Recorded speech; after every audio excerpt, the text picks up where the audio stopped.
My name is Haruki.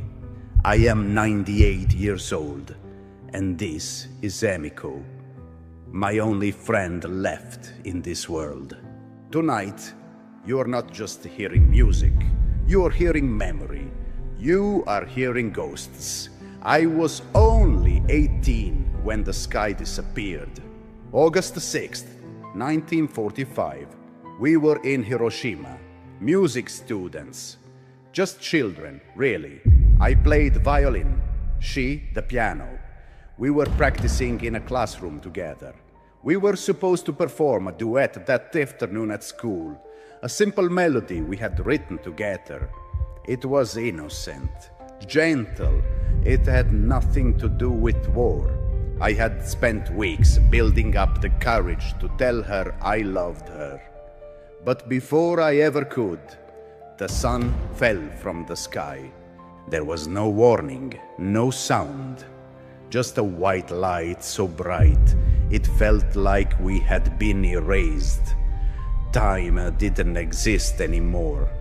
I remember opening my eyes and not understanding what I was seeing.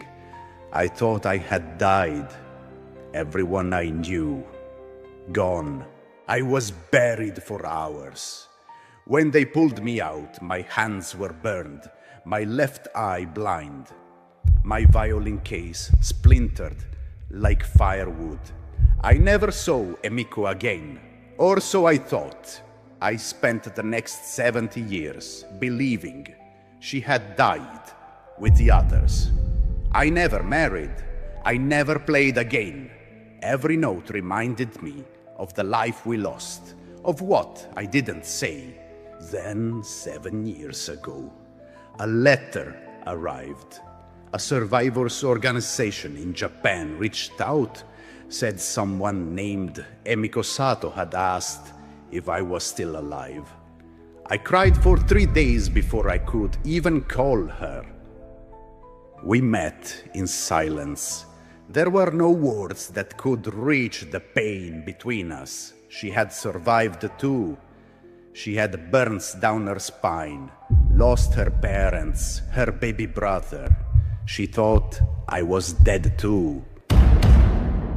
We sat on a bench, just two old people, broken by history. And then I said, "Do you remember the song?" She smiled, a tiny smile, and she said, "Yes, I never forgot." So we played. We hadn't touched our instruments in decades. Our hands didn't move the way they used to, but the music came back like a river after the drought. We're not here tonight to impress anyone. We don't have long left on this earth. What you're about to hear is the song we were meant to play 80 years ago. The song of two children who never got to say goodbye. A lullaby for the dead. A prayer for peace. We play tonight for the ones who didn't make it out of the rubble.